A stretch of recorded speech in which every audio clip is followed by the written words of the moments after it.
Gimana? Udah siap? Beres, Bos. Bagaimana kalau kita berangkat sekarang, Bos? Tar dulu, jangan berangkat dulu. Gua kasih tau Melo. Ki Jawir ini bapaknya Sulaiman, orang yang paling sakti. Jarang orang bisa taklukin dia, lu tau gak? Tenang, Bos. Preman-preman di seluruh Jakarta ini berasal dari jawara sakti kampung. Dan mereka di Jakarta ini hanya sekedar cari uang, sama seperti kami. Dan Bos kan tahu, kami pernah menaklukkan mereka semua. Iya nggak? Iya, betul juga.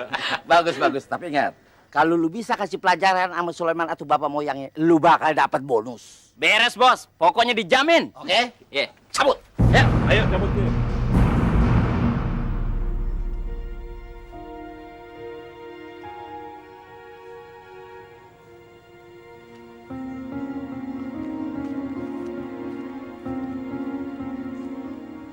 Sulaiman, kamu teh diam saja. Kamu sedang memikirkan apa? Sulaiman, Ibu. Bapak kemana kan? Bapak teh ada di ruang persemendian. Oh, Den. Terus saya dengar teh bapaknya Den Leman katanya mau mencalonkan diri jadi presiden. Salah tuh, bukan jadi presiden. Deneman, Bapak teh mau jadi kepala desa. Kepala desa? Bu, ini mah pasti rencananya Bapak. Bapak tapi menjebak warga supaya warga pada nyembah Tuhannya Bapak. Sebab Bapak pasti nyari pengikut. Astagfirullahalazim. Leman harus samperin Bapak. Ih, Leman, ulah atuh. Sudah jangan bikin ribut terus sama bapak kamu teh, ibu teh pusing. Ulah atuh Sulaiman.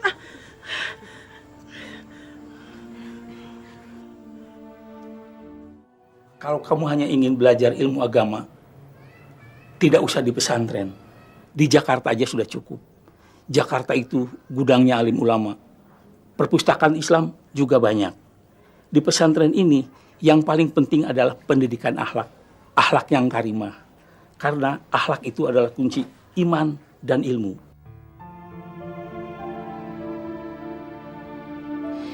Maaf Pak, kalau selama ini saya masih pelin-pelan, bingung untuk memilih apakah menetap di pesantren atau pindah ke Jakarta dan menikah.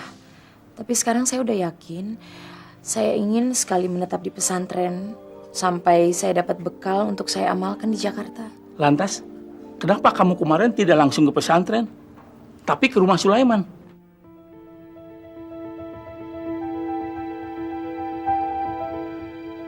Begini Pak Kiai, ibu saya kena santet. Astagfirullahaladzim. Dan sampai sekarang pun masih muntah-muntah darah. Kamu serius? Ya, makanya saya datang ke rumah Sulaiman. Saya pengen minta tolong sama Sulaiman untuk mengobati ibu saya. Nggak taunya malah saya dikurung sama bapaknya Sulaiman, Ki Jawir.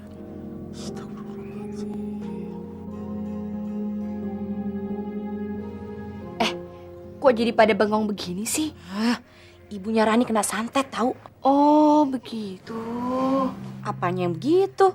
Iya, ibunya Rani ternyata nggak setuju sama Sulaiman.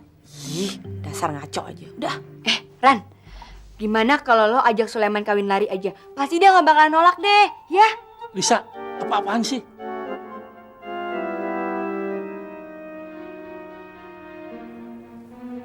Maharani, saya terima alasan kamu.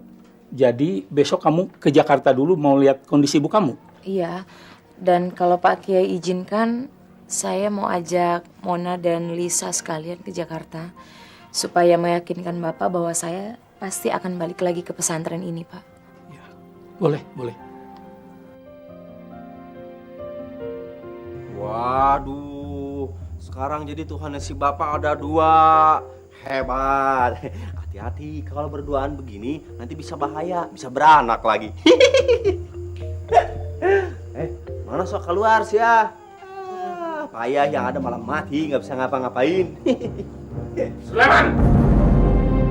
Sedang apa kamu di sini? Mengganggu leluhur Bapak. Pak, hebat sekarang. Tuhannya Bapak ada 2. Mungkin 5 atau 10 tahun lagi Tuhannya Bapak jadi makin banyak kali ya. Wah, kalau begini mah Bukannya Tuhan yang mengatur umatnya, yang ada umatnya mengatur Tuhannya. Kamu memang benar. Terbukti Bapak bisa memindahkan kesaktian yang dimiliki Ki Gohok dan Ki Seto dalam jasad Bapak. Kesaktian Bapak sekarang ini sudah mendekati kesempurnaan. Pak, kalau manusia sudah mati itu tidak ada hubungannya lagi dengan keduniaan. Yang ada hanyalah amal ibadah, kemudian ilmu yang bermanfaat, dan juga anak yang soleh. Nah, sama dengan si Ki Gohok dan Ki Seto ini. Mungkin mereka sudah dihukum oleh Allah di neraka. Yang Bapak sembah-sembah itu bukannya mereka sekarang. Mungkin iblis. Ya, iblis yang menyerupai mereka. Sulaiman, Bapak sebenarnya malas berdebat dengan kamu. Mari kita keluar. Kita buktikan siapa yang kuat. Tuhan kamu atau Tuhan Bapak.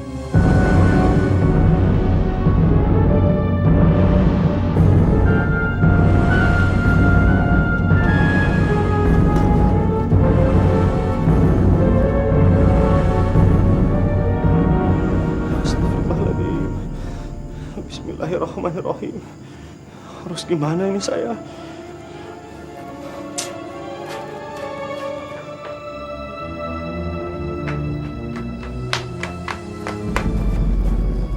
Pak, Bapak, sadar atuh Pak.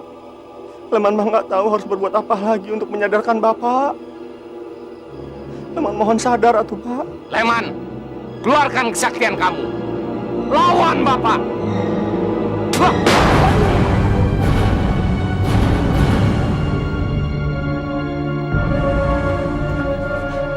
Leman mah bukannya takut atau bangga punya Bapak sakti seperti ini. Cuma Leman mah kasihan sama Bapak. Ya Allah, sadarkanlah Bapakku ya Allah. Lawan Bapak. Lawan. Tunjukkan kesaktian kamu. Tunjukkan kesaktian kamu. Ah!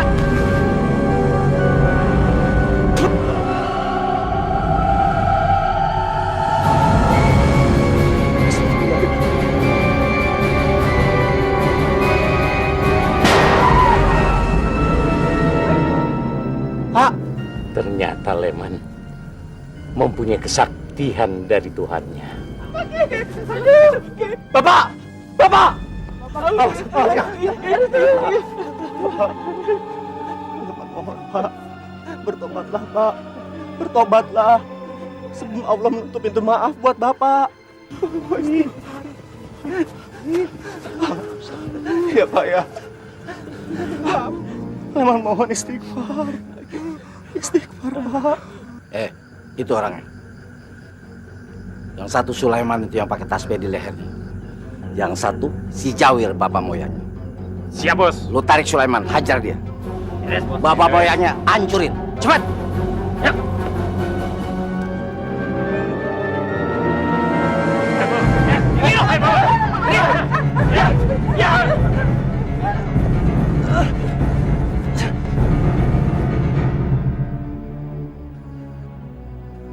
Bawa dia. Baik, Bos.